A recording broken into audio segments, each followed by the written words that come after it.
What is up everyone, it is me DevilNeverCry, and in today's video we're going to be talking about Tides of Annihilation. Fun fact, I actually playtested this game at the end of last year, roughly, and though I can't really say much thanks to an NDA, I can say that I came away from that experience feeling positive. But in today's video, there's a thick 11-minute video that showcases some gameplay that we're going to be somewhat reacting to and talking about.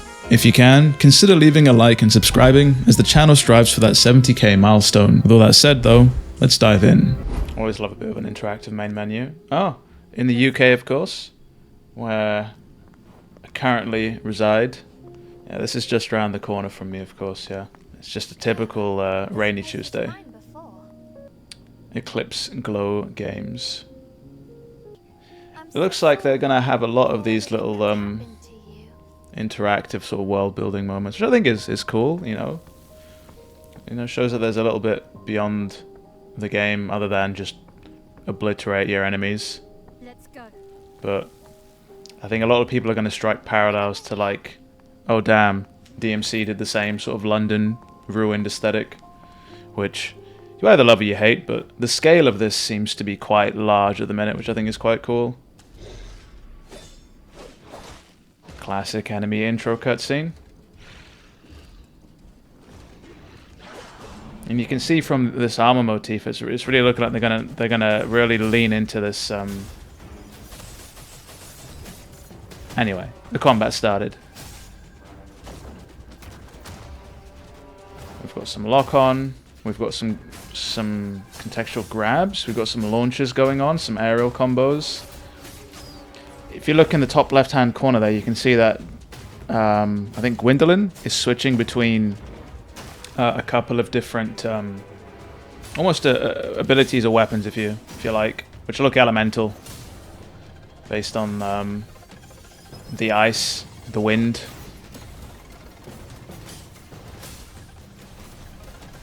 And we've got a variety of different enemy types here. We've got a heavy and a couple of dudes who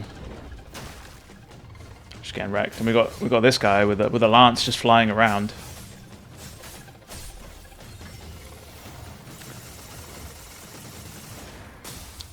Seems cool. Like, one of the things that stands out, and you can tell a lot in an action game, is like if it's going to have a limited moveset or not, based on the gameplay that they show. But so that was cool. I felt like that showed a decent bit of variety in the game. I'm not allowed to actually talk about what I played, so I'm trying to thread the needle, but it looks cool. We've got platforming, which doesn't seem too intensive. I thought this was cool. I feel like we don't get enough of these sort of like big scripted moments in games anymore these days. But like, I like this. This is pretty cool. And then again, a bit more gameplay variety, I suppose, because we're doing more than just fighting. Though fighting sideways on a building would be cool. I've seen a lot of people online discuss the voice acting,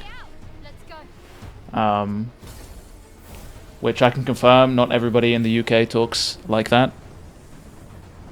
As funny as it would be if, you know, you walk into a bakery and they just hit you with that.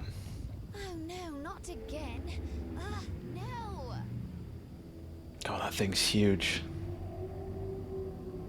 Big Leviathan vibes from DMC, if you know what I mean. Find the knight hidden within the libraries when splendor falls. The fog crystal activation.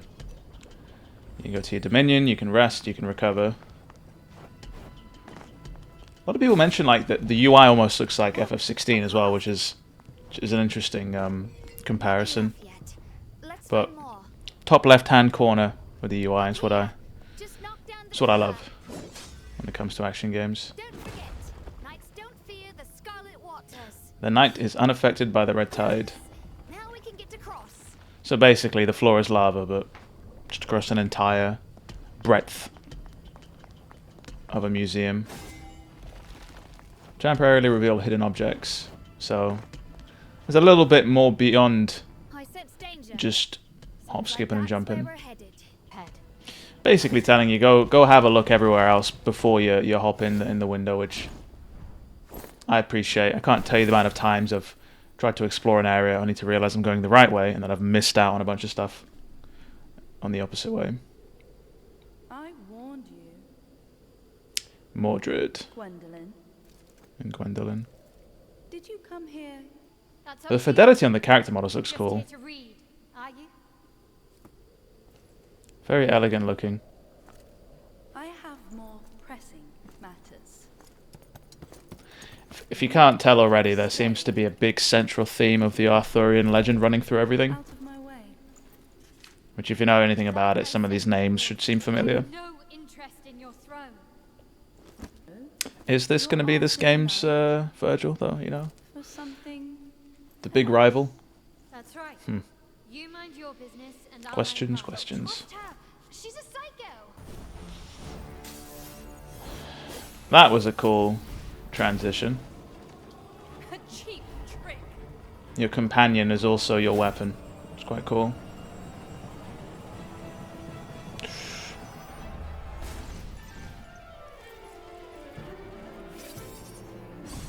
And then transition straight into gameplay. Yeah.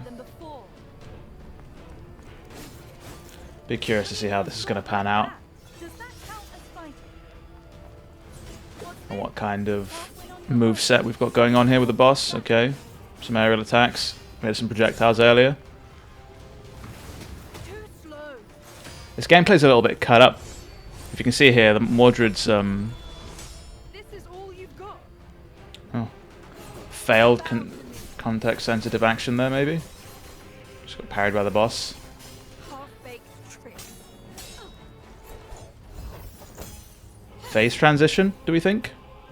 Very well. Again, one of the things I really like is the sense of scale and just how they're shifting the perspective quite a bit. And now we're fighting on the roof, which is cool. You're a right pain, aren't you? You'll soon pay the price. Yeah, that was a bit of a phase shift, but it doesn't seem like You're nothing. boss's health went down at all, so I'm curious to know what pushes that to start. Boss susceptible to being aerial combo, that's what I like. I feel like these kinds of games live and breathe and die based on the humanoid sort of bosses or characters. I feel like a game needs a nice mix of like just insanely large enemies and then ones that are similar to your own. And you can see our little knight in the corner also fighting alongside you, not just used in moves. Beautiful sight. A This is cool. picture of failure. Having the boss like boast because you suck ass is quite cool.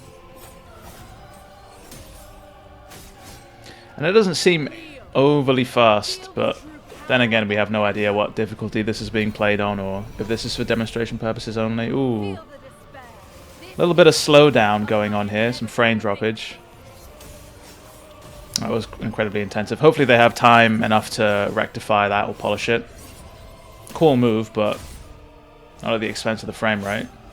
And I like the fact that the lock-on also shows you the boss's health, roughly. Not just the little one in the corner. Projectile attacks. Right, I see. It's this move. Okay. You were just lucky. Boss is still talking smack whilst it's getting its ass handed to it. Okay.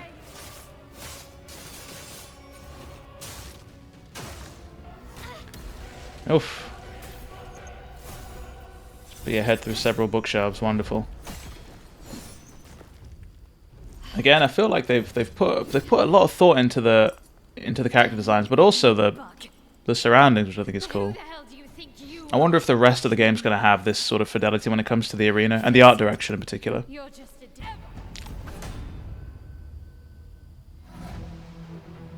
And then we head into, yeah, a bit of a show reel.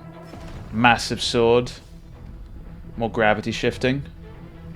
What looks like an actual dragon. Baller ass knight.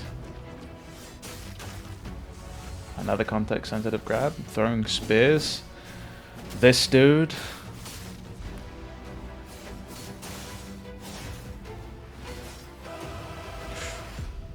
destroyed the sword and everything. Tides of Annihilation. Anything else we've got? Wishlist now in development for PlayStation 5. So that was a first look at Tides of Annihilation. Overall, I came away from that feeling positive. When it comes to the gameplay, things there like a solid lock-on system, you've got launchers, context-sensitive enders, I think parrying, and also this moveset or weapon switching system with the knights that they've got where you can switch between them that we saw in the UI. And they can also do things themselves and spin off and fight alongside Gwendolyn from the looks of things. So I think there's enough there to keep players preoccupied. Other positives for me personally are going to be the fact that they're tackling the Arthurian legend. Not necessarily something that you see every day, and they've provided a bit of a modern spin on it as well. Alongside the art direction and just the scale of the environments, the notion of having it twist and warp and change perspective during set pieces I think is all pretty cool. When it comes to causes for concern though, the frame rate dropping is a big one. We saw a pretty substantial one happen in that boss fight, which hopefully they polish out by the time the game releases. You know, you've got a big gameplay reveal here, solid 10-11 minutes, so many eyes on it, and then you have that moment happen right there. It's going to be a massive cause for concern for a lot of people. Also, just a minor gripe, the VA at times seemed a little bit stilted and inorganic. Not a huge thing for me personally, but I know for people who want to be like ingrained or engrossed in the world, that sort of minor hindrance might take them out of it entirely. I think everyone here knows that I'm a huge fan of action games, so I'll likely be there day one for Tides of Annihilation. But I am interested in hearing your thoughts as well, so let me know down in the comments below what you think about Tides of Annihilation, the things you did like, things you didn't like.